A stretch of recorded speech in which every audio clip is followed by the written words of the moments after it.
기도하겠습니다. 사랑해 주 하나님 아버지, 거룩한 주님의 날 감사와 찬양을 주님께 드립니다.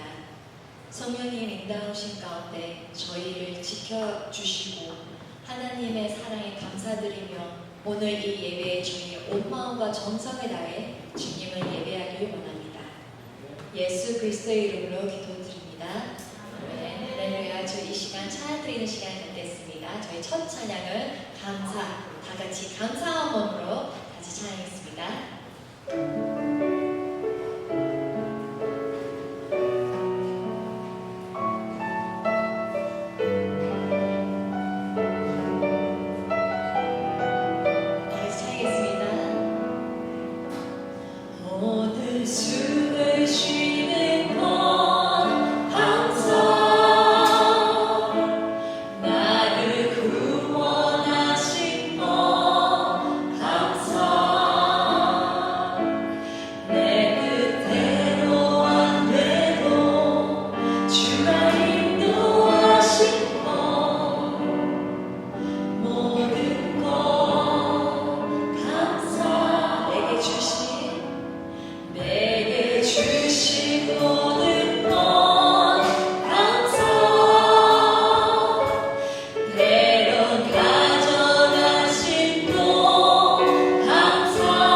주와 같이 길 가는 것 박수 치면서 찬양했습니다.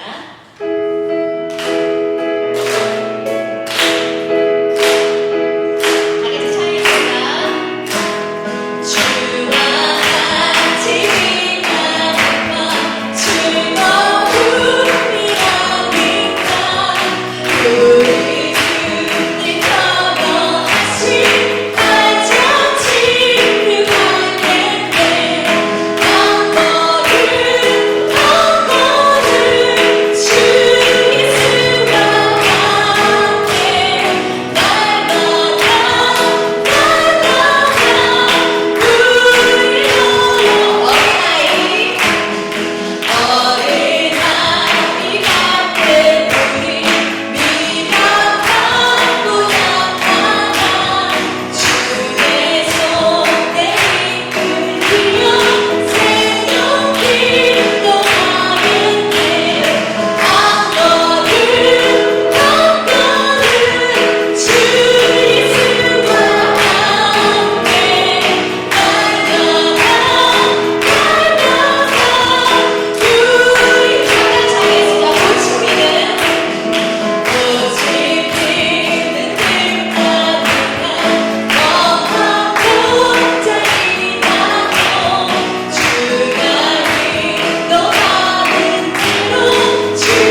이어서 다 같이 은혜 찬양했습니다.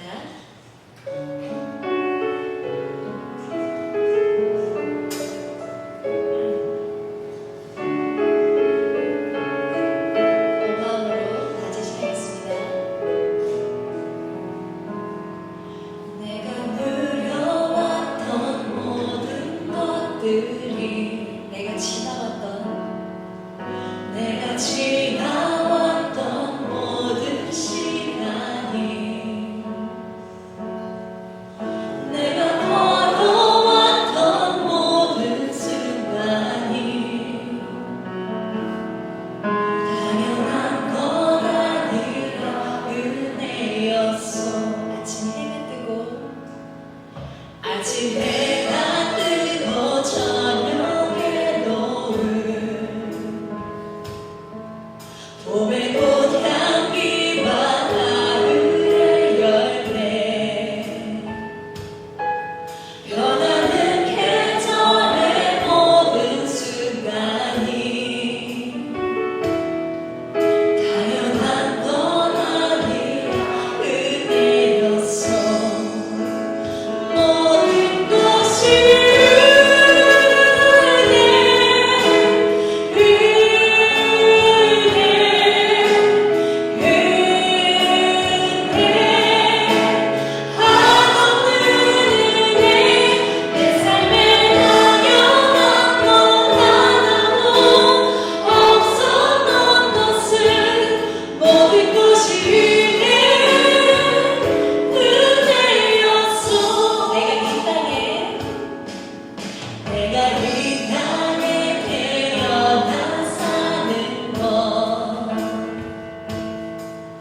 어린아이 시절과 지금까지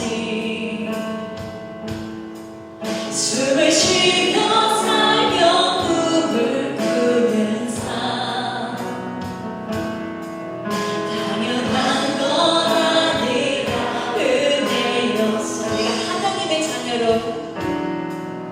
내가 하나님의 자녀로 살며 오늘 찬양하고 예배하는 삶 복음을 전할 수 있는 축복이 당연한 건 아니라 은혜였어. 모든 것이 은혜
근간이 되어주시며 우리가 머리를 들고 살 수 있게 해주신 하나님께 영광을 돌립니다.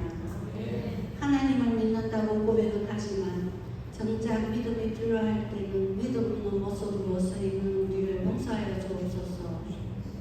한 해가 마지막 달을 열며 지금까지 우리를 도와주신 하나님께 감사드립니다.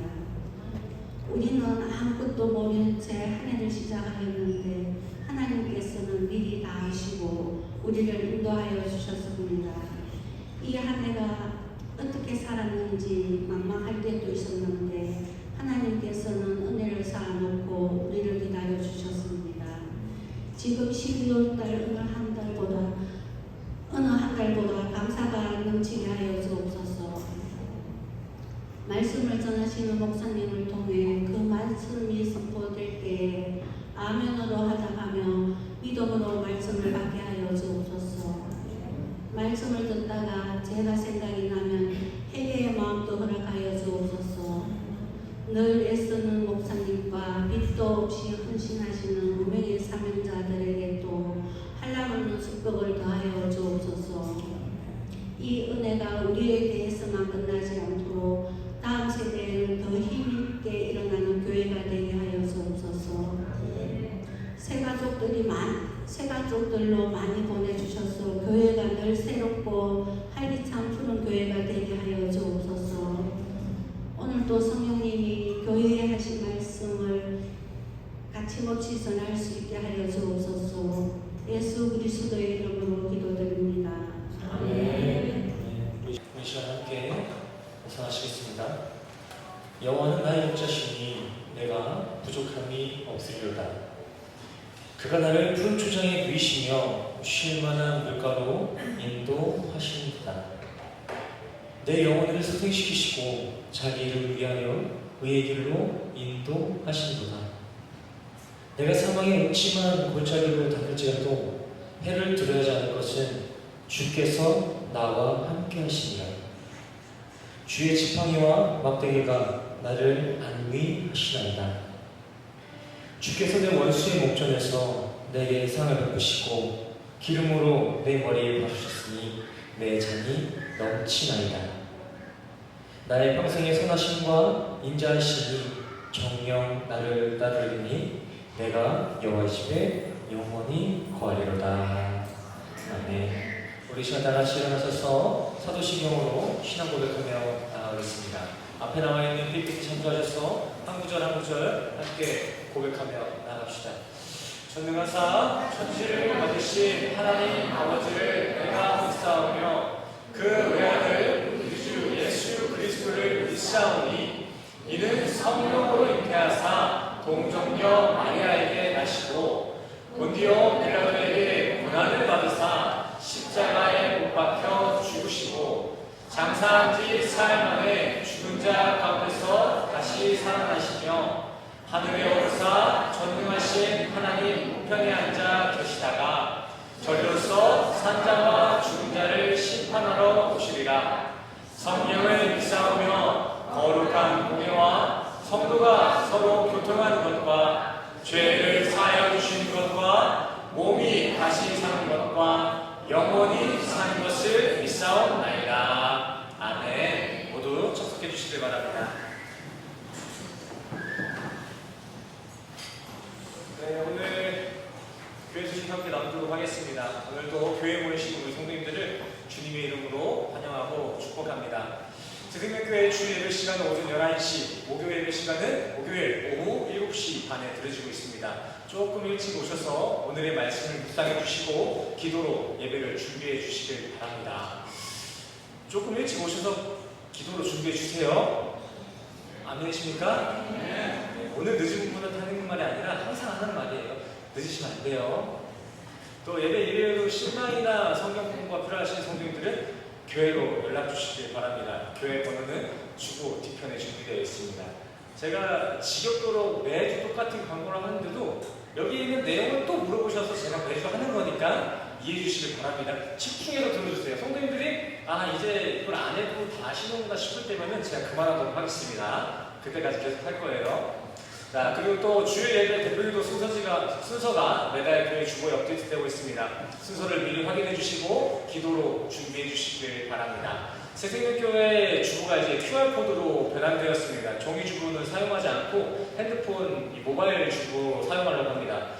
QR코드는 저 앞에도 준비되어 있고요. 들어오시는 길에 LCD 모니터도 준비해놨고, 또 이 상을 이렇게 펴보세요. 이렇게 다 펴셨나? 이렇게 앞에 있는 상이 이렇게 펴보시면은 그 안에 QR코드가 있을 겁니다. 그게 주보 QR코드거든요. 그거 스캔하시면 주보가 딱 뜹니다. 주보만 보세요. 주보만. 다른 거 보지 마시고. 분명 취약한 부분이 있어요. 핸드폰이라는 유혹을 이겨내는데 조금 힘든 싸움이 될 수도 있겠지만 싸워가면서 우리 얘기 돌립시다.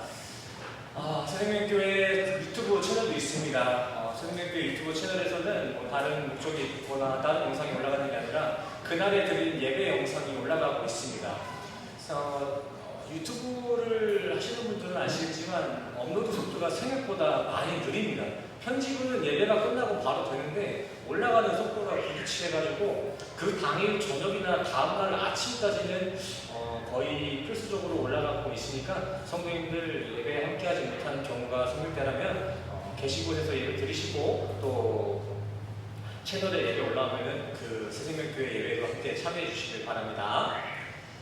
아멘이시죠? 네.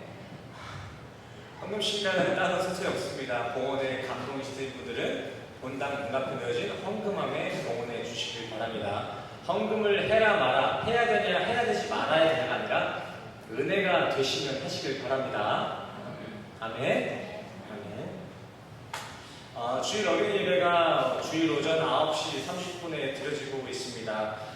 지금 차량 운행을 하시는 선생님들이 아주 고통 중에 계십니다. 선생님들이 다 꼬락에서 오세요. 꼬락에서 우리 아이들 픽업하러 오시는데 비교적 가까운 데 계시는 클락에 사시는 성도님들 중에서 자원에서 주일학교 아이들을 픽업해 줄 수 있는 분이 계시다면 연락해 주시길 바랍니다. 매주 말씀드리지만 쉽지 않습니다. 아이들 9시 반까지 데리고 오려면 꼬락에 사시는 분들은 8시 반에는 준비 다 끝내고 출발해야 되거든요. 근데 클락에 사시는 분들은 9시 10분에 씻고 나오셔도 가능하잖아요. 그렇죠? 상대적으로 수월하니까 아이들 사랑하는 마음으로 다음 세대를 위해 기도만 하지 마시고 다음 세대를 위해서 행함이 있는 우리 새생명교회에 됐으면 좋겠습니다. 네. 12월 6일날 이제 바자회가 열릴 예정입니다. 이제 돌아오는 주 금요일에 바자회가 시작될 텐데요. 이 바자회는 다른 목적 없이 우리에게 주신 은혜가 감사하고 우리에게 허락하신 은혜에 감사하는 마음으로 또 그 받은 은혜를 주변에게 나누자라는 이러한 취지를 가지고 선교지, 좀 어려운 개척교회를 위해 사용될 모금을 위해 준비하고 있는 바자회니까 우리 성도님들 좋은 마음으로 물품 기부 많이 해주시고 조금 사업이 잘 되시는 분들은 찬조도 많이 해주시고 좀 돈도 없고 사업도 잘 안 되시는 분들은 육체적 노동으로 함께 해주시길 바랍니다. 사람 많이 필요해요. 함께 참여해 주시길 바랍니다. 12월 6일이에요. 그리고 저 때 학생들도 좀 올 것 같은데 밥 해줄 사람도 필요하니까 그것도 한번 성도님들끼리 한번 회의하셔가지고 말씀해 주시길 바랍니다. 그리고 제가 조금 죄송한 말씀을 드려야 되는데 우리 교회 1층에 식당에 가면은 커다란 냉장고 긴 거 하나 있지 않습니까? 네, 그 음료수 냉장고 있잖아요. 거기 써있기를 성도님들의 자발적인 참여로 운행되는 냉장고입니다. 써있는 거 있잖아요. 그 자발적인 참여가 안 돼가지고 지금 냉장고에 텅텅 비더라고요. 이게. 그거 체험하는 게 너무 힘들어요. 지금 사실 뭐 육체적으로 힘들다는 게 아니라 이 취지가 있는 거잖아요. 취지가 뭐였어요 이 냉장고가. 냉장고에 그 갖다 놓고 그 팔리는 그 수익으로 어려운 이웃들을 좀 도와줘 보자. 우리 애들 엄청 잘 먹거든요. 스타벅스 먹으면 4,000페소 나와요. 혼자 어떻게 감당해요 제가. 그죠? 같이 감당하자고 냉장고라는 것을 기부받아서 만들어 놨는데 그 냉장고가 텅텅 비어요. 같이 참여해 주십시오. 음료로 참여해 주셔도 좋고요. 주시는 그 금액을 제가 쓰는 게 아니에요. 성도님들 다음 세대, 성도님들의 다음 이어갈 청소년들에게 쓸 예정이거든요.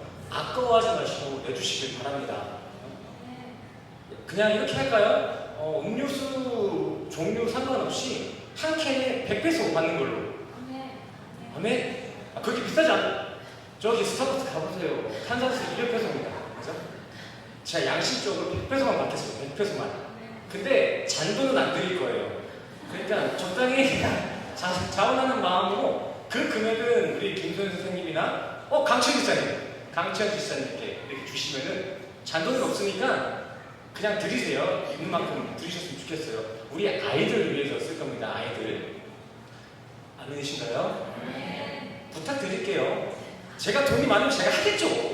돈이 별로 없어요. 제가 같이 해요. 우리. 네, 오늘 말씀 보기 전에 우리 내 맘을 엽니다. 함께 찬양하시고 오늘 본 말씀 보도록 하겠습니다. 먼저 찬양하시겠습니다. 이 시간에 함께 하실 주님의 임재하심을 경험하기를 소원합니다라는 마음으로 함께 찬양할까요?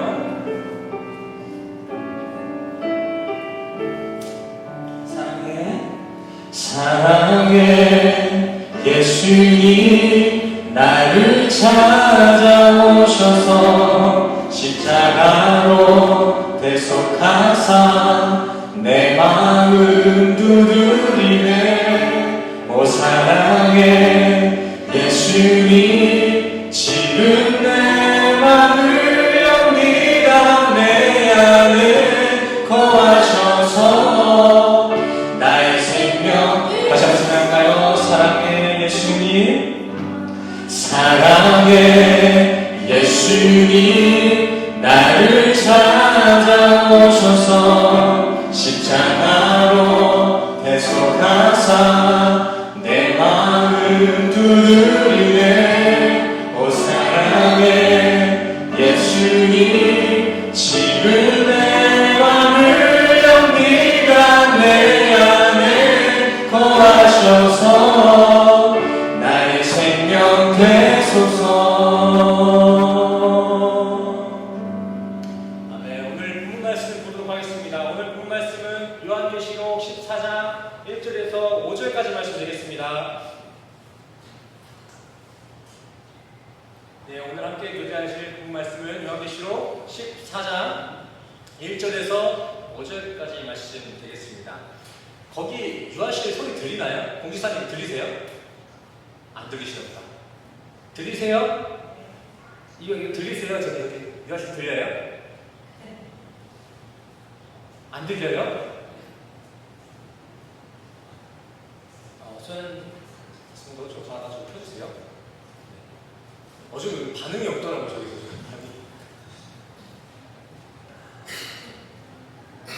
네, 오늘 본 말씀 함께 보도록 하겠습니다. 제가 1절 읽고 그 다음 9절, 2절부터 순차적으로 교독해 주시기 바랍니다. 1절 제가 읽겠습니다. 또 내가 보니 보라 어린 양이 시온산에 섰고 그와 함께 14만 4천이 섰는데 그 이마에 어린 양의 이름과 그 아버지의 이름을 쓴 것이 이도다. 2절 시작.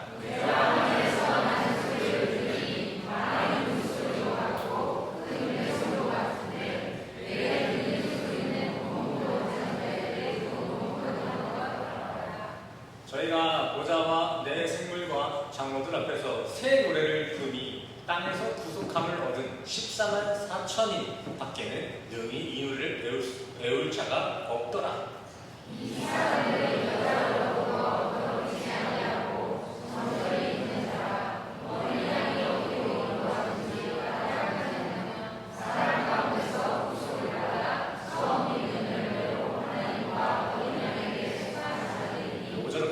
시작. 그 일에 거짓말이 없고 돈이 없는 자들이라. 아멘. 할렐루야. 또 말씀 앞에 모이신 성도님들을 주님의 이름으로 찬양합니다. 광고 시간 때 제가 먼저 성도님들끼리 인사했지만 성도님들끼리는 인사를 아직 못하지 않습니까? 우리 성도님들끼리 인사하고 오늘 설교 나누도록 하겠습니다. 주님의 이름으로 환영하고 축복합니다. 잘 오셨습니다. 잘 오셨습니다. 꽁을 입고 왔네? 기특하지 않습니까? 자, 오늘 본 말씀의 제목은 14만 4천입니다. 14만 4천. 하나님의 백성을 의미하는 14만 4천이죠. 심오합니다. 오늘 본문인 요한계시록 말씀은요, 로마의 기독교 박해가 극심했던 AD 1년경에 쓰여진 기록물입니다. 정확하게는 요한이 그 반모섬에 잡혀 들어갔을 당시 하나님으로부터 받은 그 계시, 즉 천상에 올라가 하늘의 질서를 받던 그 환상을 성도들에게 전하고자 기록한 내용입니다. 묵시록이죠. 요한계시록은 말 그대로 요한이 경험한 그 하늘 질서를 기록한 책이기 때문에 이 본문 안에는 그 하늘을 설명해내고자 하는 여러 가지 생소한 비유와 상징들이 많이 표현되고 있습니다. 그래서인지 많은 성도님들이 이 요한계시록을 읽는 걸 상당히 꺼려합니다. 비유가 많으니까 풀기가 힘든 거죠. 근데 또 반대로 이단 세력에서는 이 난해한 비유를 자신들의 교리에 맞게 변질시켜서 거짓 복음을 전하는데 아주 훌륭하게 사용하고 있습니다.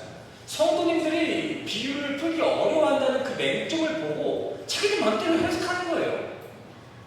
아무래도 땅에서 일어난 일들을 적은 게 아니라 하늘에서 일어난 일들을 땅의 개념으로 풀고자 하니까 문자적인 해석만으로는 이해하기 어려운 부분이 있는 것은 사실이 맞습니다. 근데 여기서 이 요한계시록을 어렵게 느끼는 그 포인트, 우리가 요한계시록을 읽는 걸 어렵다고 생각하는 그 이유는 신학적 바탕에 있습니다.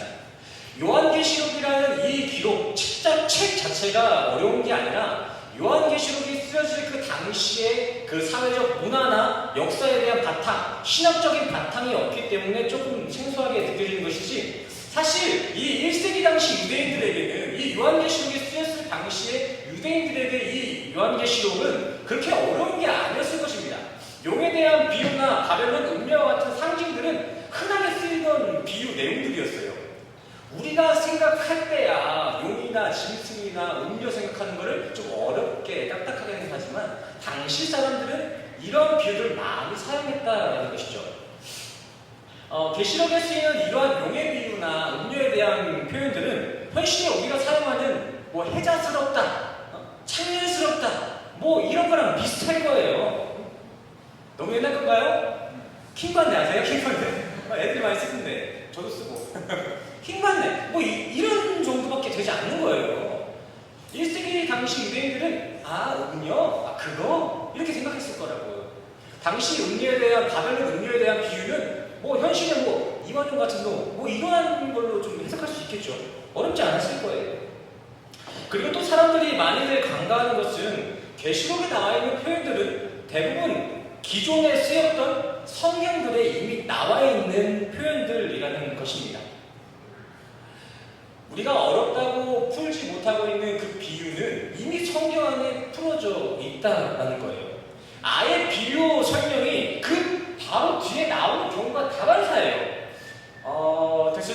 아주 대표적인 예를 들자면 이제 계시록 1장 말씀에 보면 일곱 금 촛대라는 비유, 상징의 말씀이 나옵니다. 여기서 이 촛대는 뭐예요? 일곱 금 촛대. 이래가지고 사람들이 성경을 덮는 거예요. 이 비유가 이해가 안 됐어. 근데 이거를 참고 이게 뭐지라는 궁금증을 가지고 뒤에를 조금 한 8장만 더 읽으시면요, 8장만 더 읽으시면은 그 촛대에 대해서 이야기 나와요. 그 일곱 촛대는 뭡니까? 일곱 교회입니다. 어렵지 않죠? 참고 읽으시면 되는 거예요. 참고 읽으시면. 신천지에서는 이 계시록은 이만희만 풀 수 있는 비밀의 책이다라고 하던데 절대 그렇지 않습니다. 계시록은 어떤 특정인만의 특별한 해석법에 의해서가 아니라 구약과 신약, 성경으로 누구나 풀 수 있는 성경책인 것이죠.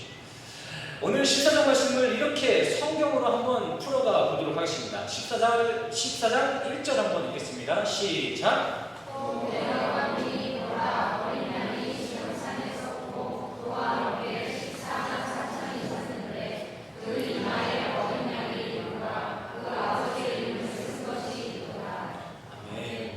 핫한 키워드가 나왔죠?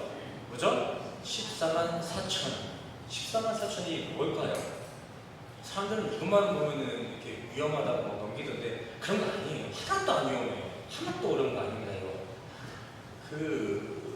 이만희는 계속 노인분한테 이렇게 이름을 걸으면서 죄송하긴 한데, 이만희 씨는 그 교주십니다. 신천지 교주. 그 신천지 교주 되시는 이만희 할아버지는 꿈이 너무 소박했던 것 같습니다.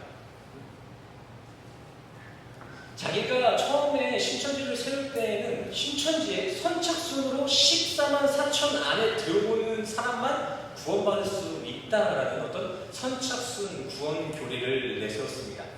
근데 그 꿈이 생각보다 빨리 이루어진 거예요. 벌써 신천지의 성도 수가 현 시점 25만이 넘어가고 있답니다. 정치적 통계에서. 비공식적인 통계에서는 최대 31만까지 확장됐었다라고 하더라고요. 그 코로나 때 한번 박살이 났더라고요. 그래도. 근데 지금은 25만 정도가 남았대요.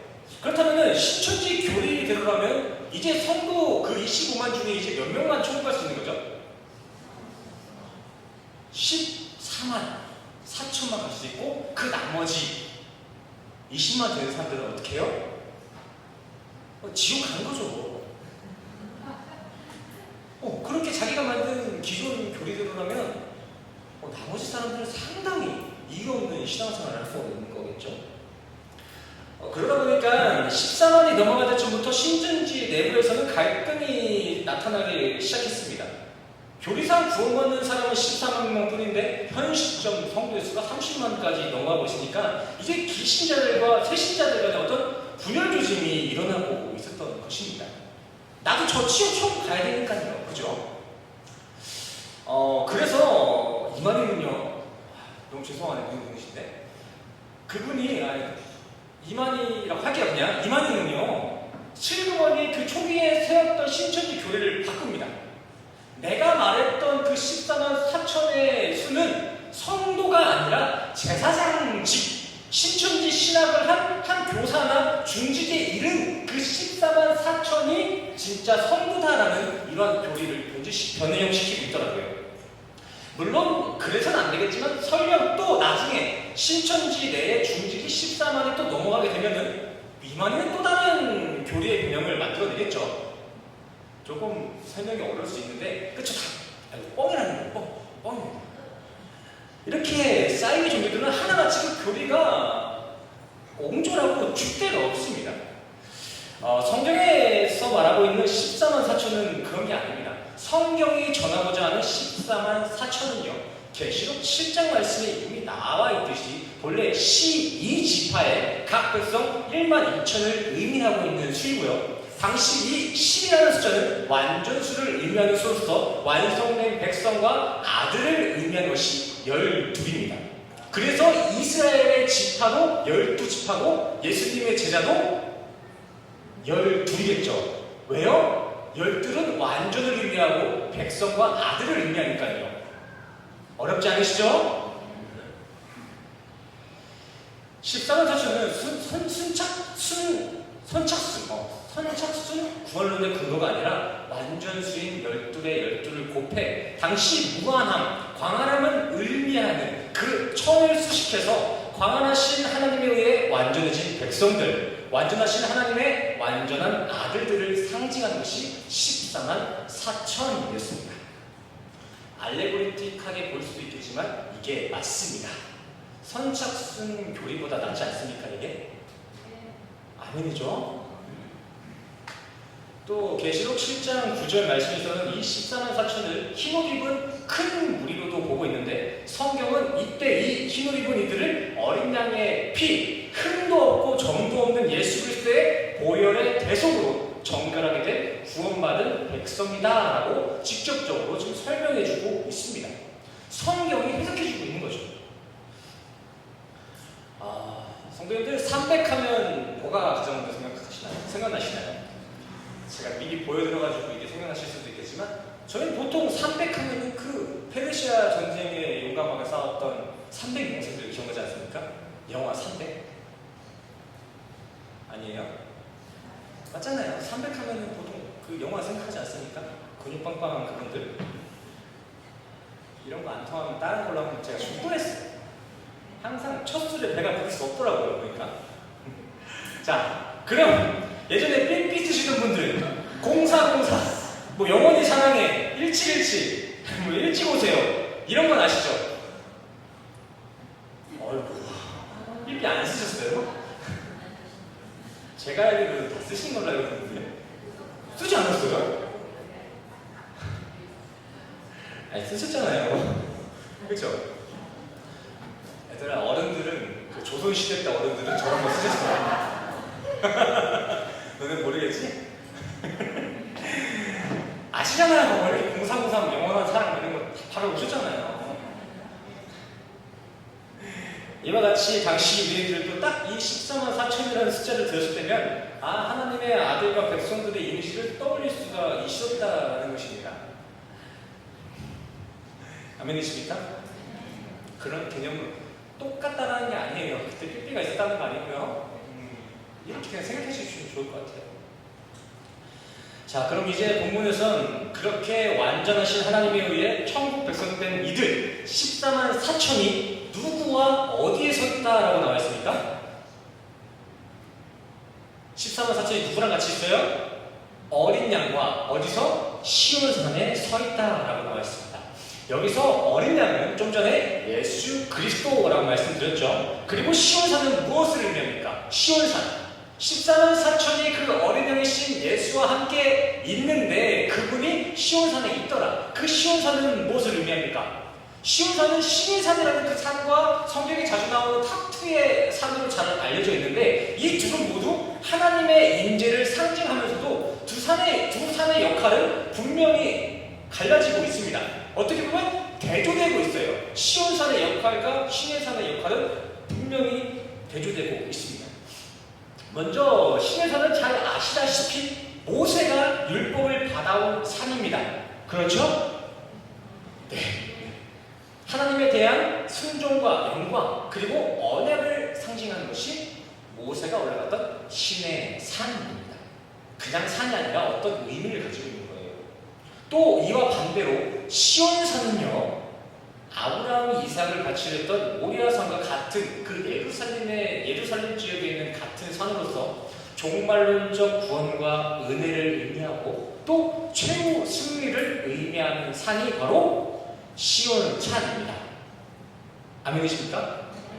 시온아, 너 얘기하는 거야. 네 이름이 이거라고. 최후 승리, 구원과 은혜. 좋은 이름이에요.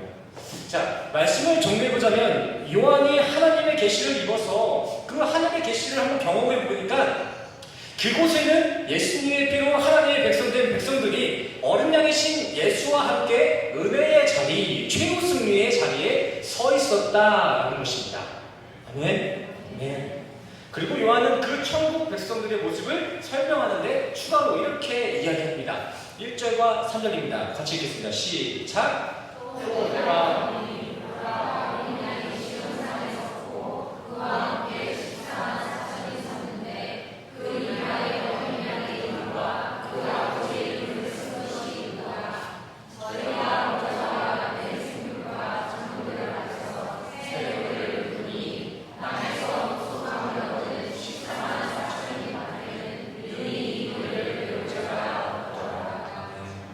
그들의 이마에는 어린 양의 이름과 그 아버지의 이름을 쓴 것이 있었고 그들은 그들만 아는 새 노래를 불렀다는 것입니다. 자, 여기서 하나님의 백성들이 이마에 하나님의 이름을 적었다라고 나와 있는데 이것은 우리가 전에 함께 공부했었던 유대인들의 테필린을 의미하는 것입니다. 하나님의 백성들은 그렇게 이마에 말씀을 새겨둔과 같이 매사 하나님의 말씀과 동행하고 있었다라는 것입니다. 구원받아 예수 그리스도와 함께 서 있는 그 성도는요, 매사에 하나님의 말씀을 동행했다라는 것입니다. 자신의 정체성을 말씀에 두었다라는 것이죠. 그리고 그 하나님의 백성들이 또 자기들만 부를 수 있는 새 노래를 부르고 있었다라고 나와 있는데 이 새 노래의 내용이 무엇인지 아십니까? 이것도 말씀에 나와 있습니다. 15장 말씀에 나와 있는데요. 그 천국 백성들만 볼 수 있는 내용은 이렇습니다.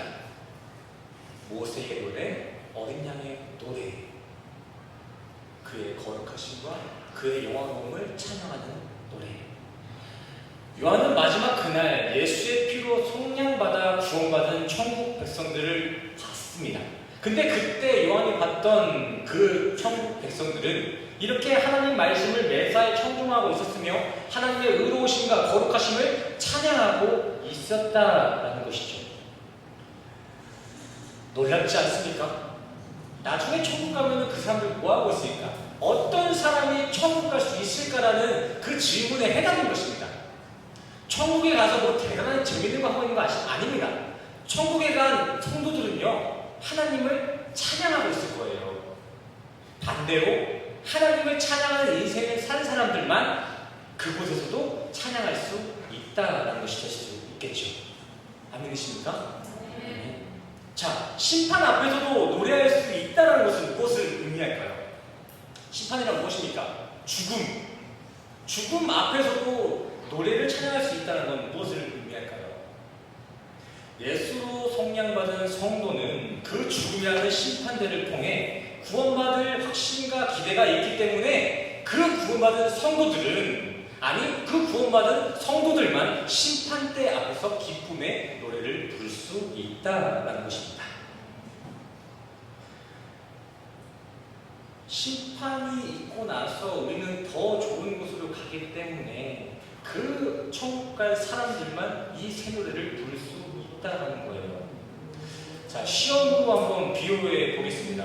정말 공부를 죽어라 열심히 한 친구는 되려 시험을 빨리 보고 싶어 합니다. 그렇죠? 시험 안 보셨어요? 공부를 열심히 해보셨어야 해요, 그죠? 저도 잘 모르겠는데 그렇다고 합니다. 왜 그럴까요? 왜 공부를 열심히 하는 사람들이 시험을 빨리 보고 싶어 할까요? 이 시험에 의해서 이제껏 내가 열심히 수고한 것이 성적표로 증거가 될 거고 그 성적표가 나의 자랑이 될 것을 알기 때문에 빨리 시험 보고 통지표를 기다리는 거예요. 근데 공부 안 한 친구는 시험날 어떻습니까? 죽상입니다. 죽상. 왜요? 이거 시험 보고 통지표 우리 집에 날라오면 큰일 나니까요. 큰일 나니까요. 결과가 슬프니까요. 마찬가지입니다. 마찬가지로 우리도 죽음이라는 시험 과목 앞에 섰을 때면 우리 성도들은 그 죽음 앞에 곡하고 슬퍼할 것이 아니라 우리를 구원하실 하나님의 의로우심에 대한 감사가 격발되어야 될 줄 믿습니다. 이때 이 구원에 대한 감사가 바로 성도들만 할 수 있는 새 노래라는 거예요. 그래서 오늘 본문에서 이 새 노래는 성도들만 부를 수 있는 노래다라고 기록하고 있잖아요. 그렇죠? 그 마지막 때 우리가 심판대 앞에 서는 그날이 언제가 될지 모르겠지만 우리 시생교회 성도님들의 마지막 그날에는 곡하는 소리가 아니라 감사의 새 노래가 가득 퍼질 수 있기를 간절히 소원합니다. 또 이어서 요한은 새 노래를 부를 수 있는 속량받은 하나님의 백성들을 이렇게 추가로 설명하고 있습니다. 4절과 5절 읽겠습니다. 시작.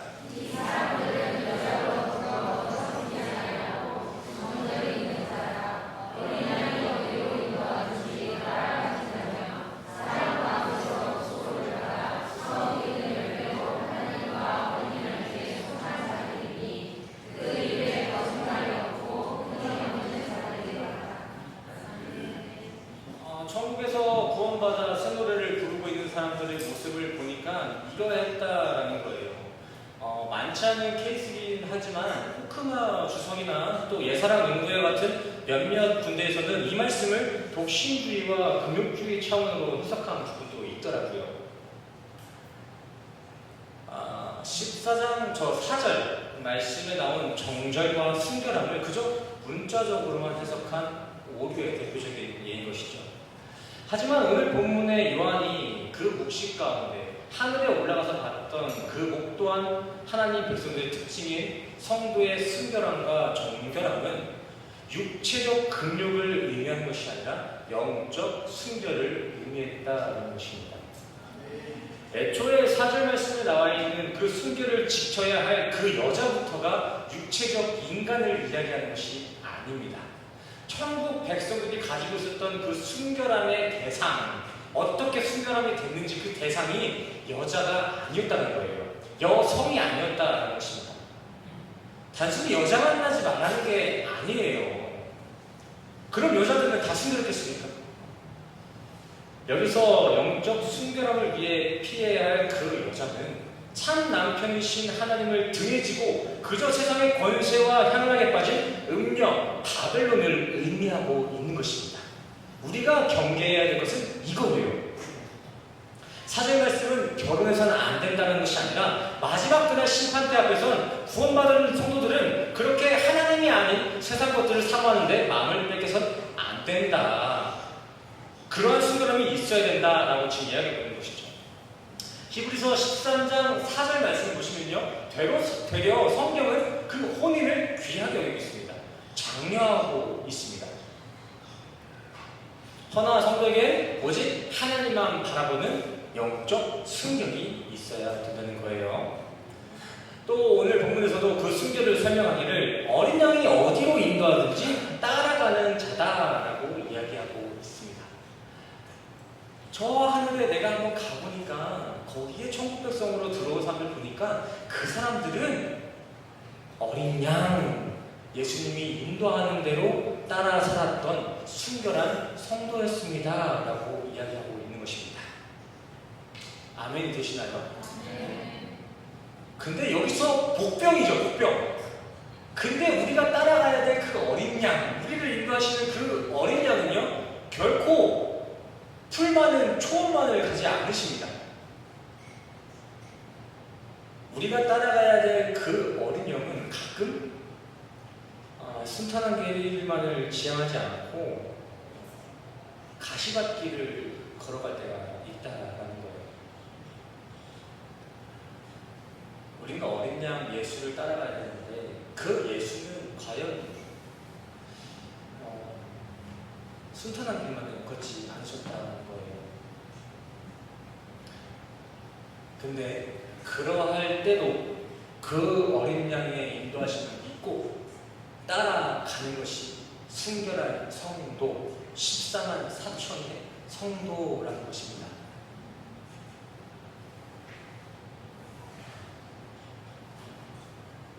좋은 길 가는 예수만 따라가는 성도가 14만 4천이 아니라 예수가 십자가를 지고 있으면 그 십자가를 같이 지고 따라가는 것이 진짜 천국에 이를 순결한 백성이라는 것입니다. 사회적으로도 성공한 성도, 또 세계적으로 유명한 크리스천들 정말 많지 않습니다. 또 돈 많아가지고 교회를 여러 개 개척하고 열심히 수고해서 많은 성도들을 모아서 보람있게 사는 것만 순결한 성도의 삶이 아니라 비록 지금 가시밭 같은 길을 걷고 있더라도 결코 이 땅에 소망을 두지 않고 그 예수만 바라보며 따라 사는 것, 하나님의 말씀에 순종하고 살아가는 것. 세상은 높은 곳에 올라가야 성공할 수 있으니까 그 높은 곳에 올라가기까지 쉬지 말고 일하거라고 말씀하고 있지만 하나님께서는 거룩한 주일을 안식일로 지키라고 말씀하고 있으시니 그 하나님의 말씀을 먼저 순종하여 주일날은 세상을 뒤로 하고 말씀 앞에 올바른 예배자로 서는 것, 이렇게 삶의 차순을 하나님께 돌리는 것이 바로 천국갈, 천국 백성이라는 것입니다. 아멘이십니까?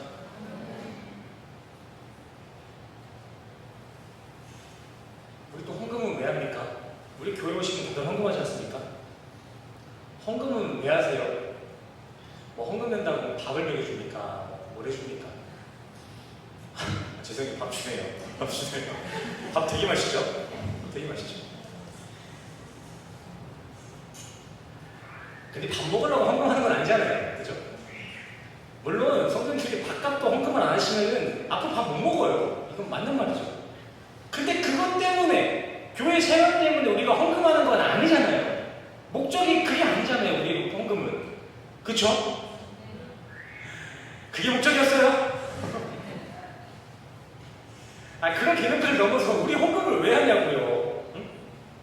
세상은 돈과 시간을 금과 같이 여기라고 말하지만 이 세상을 지으신 하나님께서는 자신이 준 세상 것들을 거룩히 구별하라고 말씀하시고 그 거룩히 구별된 것을 말씀 공동체에 연구하며 나누라고 말씀하시니 우리는 우리가 가진 물질을 금같이 여기라는 세상의 말을 따르지 아니하고 그것을 거룩하게 연구하라는 하나님 말씀에 순종하고자 기쁜 마음으로 성도를 돕고 공동체에 헌금을 하는 거 아니겠습니까? 아멘이시죠? 세상의 개념을 따르지 않고 성경의 말씀을 따라 살다 보니 헌금하신 거 아니겠냐고요.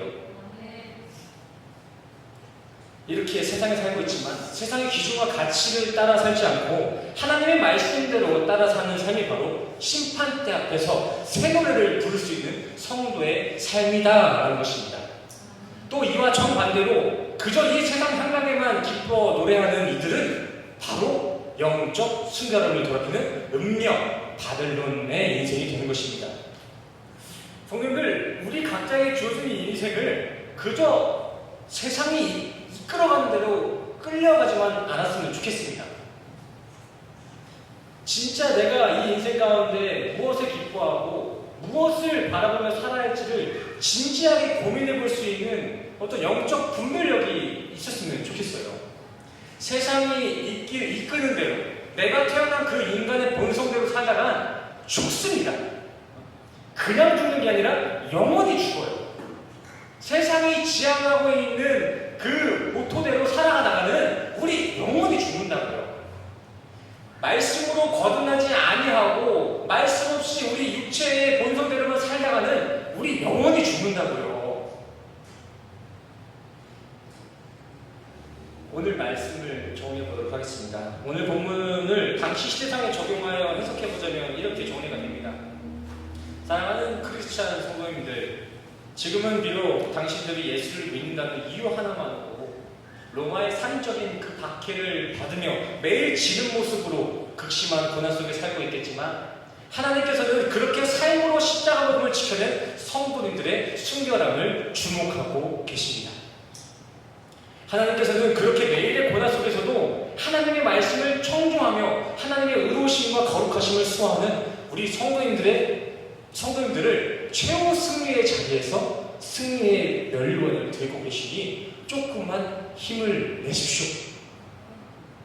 그러니 마지막 날까지 그 세상에 함몰되지 마시고 끝까지 예수 그리스도 안에 거하십시오.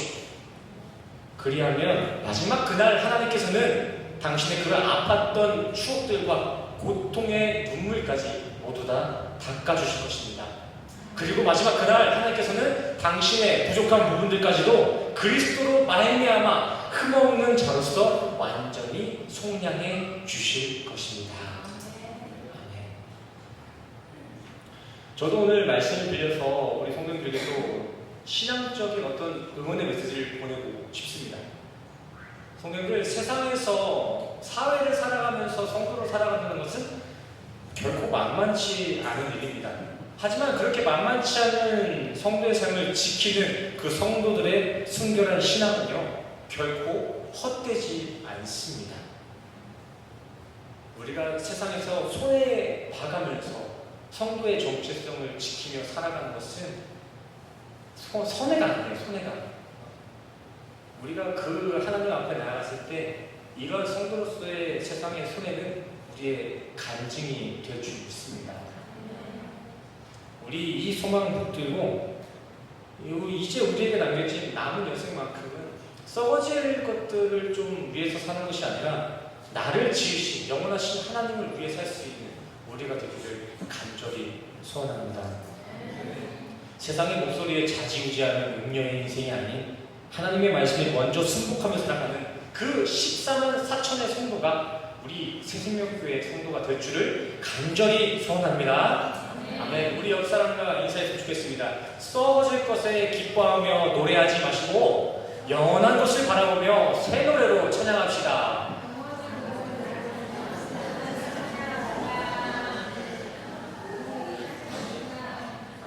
이렇게 기도의 락이 이 땅에 있지 아니하고 하늘에 있기를 간절히 소원합니다.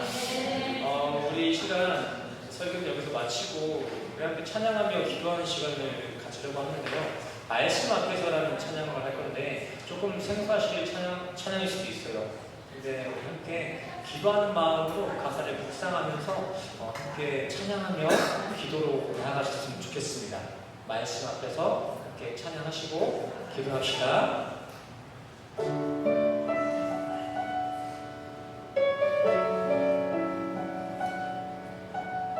신앙을 결단하는 마음을 가지고 우리 말씀 앞에서 함께 찬양하겠습니다. 말씀 앞에서 말씀 앞에서 경외함으로 주께 홀로 섭니다. 생명의 말씀 읽고 순종해 주를 예배합니다. 다시 한번 시작할까요? 말씀 앞에서 경외함으로 주께 홀로 섭니다. 생명의 말씀 읽고 순종해 주를 예배합니다.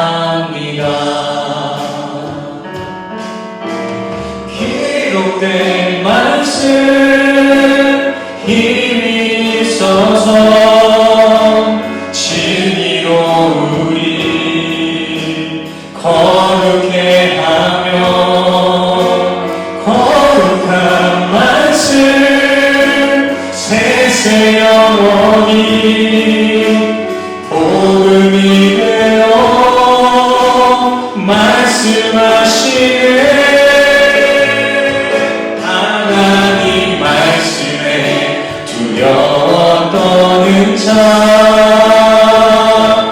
그 말씀에 생명을 거는 자, 한 사람 찾으시는 주님의 약속을 믿어 하나님 말씀에 운명을 거는 자, 순종하며 주 따라가는 자, 영원한 하나님 나라 이뤄갈 주의 교회요.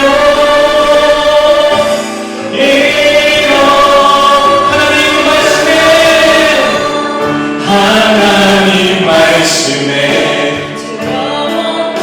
그 말씀에 생명을 거는 자, 그 말씀에 생명을 거는 자, 한 사람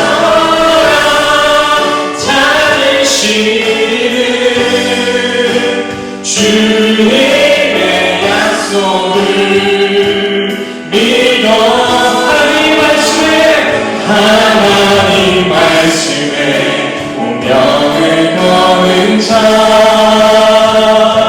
순종하며 주 따라가는 자, 영원한 하나님 나라 이뤄갈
약속을 믿어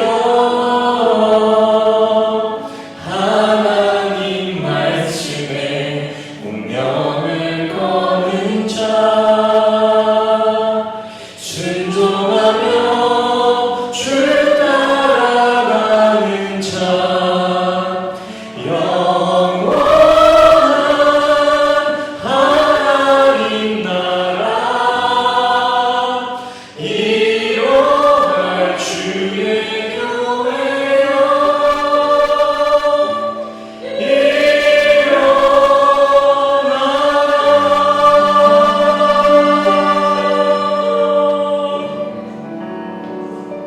네, 기도하시겠습니다.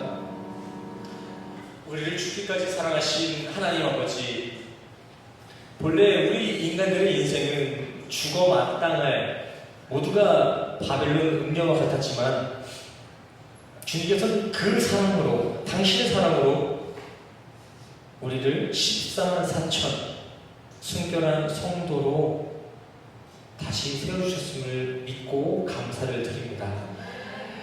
당신의 핏값으로 주어진 우리 성도들의 이 귀한 인생, 더 이상 썩어질 것들에 마음을 두지 않게 하시고 이 생명 허락하신 그 하나님의 말씀에만 순종하고 순복하며 살아갈 수 있는 믿음을 허락하여 주시옵소서. 때로는 주님의 말씀에만 순복하고 순종하며 살아가는 이 신앙을 수호하는 것 자체가 많이 힘들고 어렵게 느껴질 때도 있겠지만 그럴 때일수록 더욱 성령을 의지함을 통해 이 순결한 믿음을 기뻐하실 하나님과 또 마지막 그날 우리의 아픔과 눈물을 닦아주실 주님의 위로가 있음을 항상 기억하며 모든 상황 속에서도 나의 아픔 속에서도 예수를 나의 주로 고백할 수 있는 진정 14만 4천의 성도의 삶으로 우리 이성교회 성도들을 안전히 인도하여 주시옵소서. 더하여 이 시간 우리 성도들 자기를 부인하며 십자가를 따라가겠다고 하는 이러한 신앙의 고백을 가지고 주님 앞에 각자의 귀한 모습을 가지고 봉헌하며 나아갑니다. 나를 부인한 그 빈자리에 주님이 강권적으로 주장되게 하시고 내 안의 빈자리를 주님의 영광으로 가득 채워 주시옵소서. 내가 내 인생의 주인이 아닌 하나님만이 나의 인생의 주인이심을 인정하고 믿고 따르는 우리 성도들의 모든 순간을 최후 승리로 보응해 주실 줄 믿사오며 예수 그리스도의 이름으로 간절히 기도드렸습니다. 아멘. 할렐루야. 우리 마지막으로 기대 찬양, 다 같이 일어나셔서 기대 찬양 함께 찬양하시고 축도로 예배를 나가도록 하겠습니다. 먼저 기대 찬양하시겠습니다.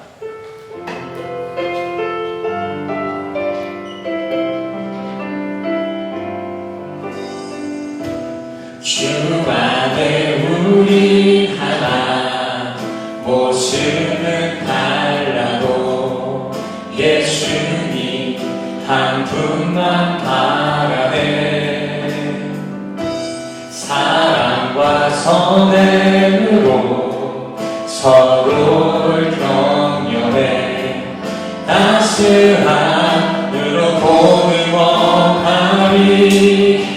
주님 우리 안에 함께 하시니 형제자매의 기쁨과 슬픔 느끼네.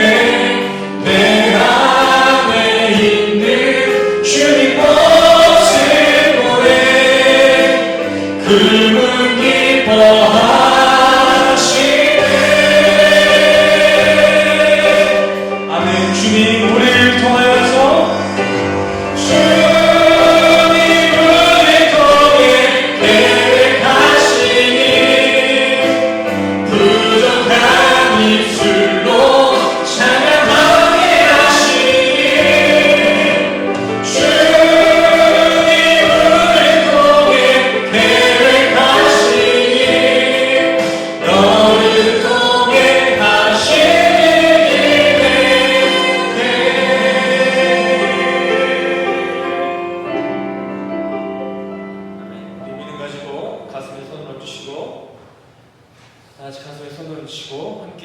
축도로 나가도록 하겠습니다. 제가 대표로 축도하도록 하겠습니다.